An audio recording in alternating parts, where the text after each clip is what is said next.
Çok değerli Kırımlı kardeşlerim, sizi Türkiye'den getirdiğim hasret, özlem ve muhabbetle selamlıyorum her şeyden önce.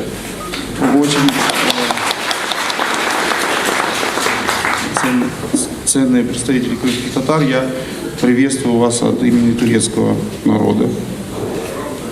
Sayın Ömer Nimatullah'ın davetlisi olarak geldiğimiz bu toplantının başarılı olmasını, Kırım toplumuna hayırlar getirmesini diliyorum. Я желаю, чтобы это заседание прошло плодотворно и чтобы оно принесло благополучие народу. Geldiğimiz gün Genel Başkanım, Sayın Cumhuriyet Halk Partisi Genel Başkanı Sayın Kemal Kılıçdaroğlu ile de görüştüm. Onun da sizlere, Kırım halkına selam ve saygılarını iletiyorum. Перед приездом в Крым я встретился с председателем республиканской партии господином Кылычдароğlu, и передаю вам привет от него. Biz Kırım halkının geleceğini çok önemsiyoruz. Türkiye'nin geleceğiyle birlikte görüyoruz. Мы придаем очень важное значение Крыму и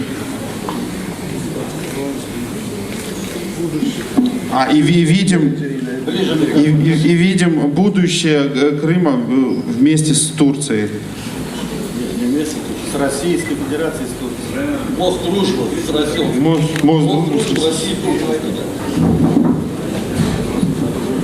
Kırım halkı, Kırım toplumu gönlümüzün, kalbimizin en derinliklerinde müstesna özel bir yere sahiptir. Özel bir yere sahip. Kırım halkı. Лучше он скажет, мы все понимаем, потом пойдем. Сами будем? Да, давайте. Это же серьезный вопрос.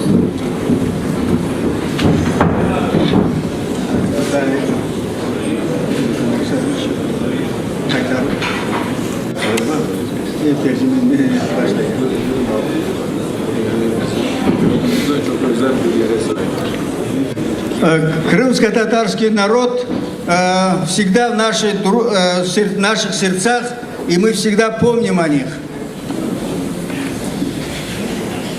Kırım'ın geleceğiyle ilgili olarak gereken düzenlemelerin yapılmasını öncelikle Kırım halkı için, onların özgürlükleri için, onların hakları için ne gerekiyorsa yapılmasını diliyoruz.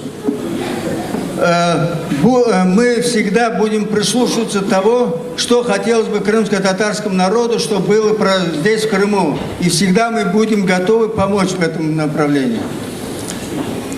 Kırımlıların barışçı, geleceklerini düşünen, huzur, refah içerisinde yaşamak isteyen bir toplum olduğunu biliyoruz.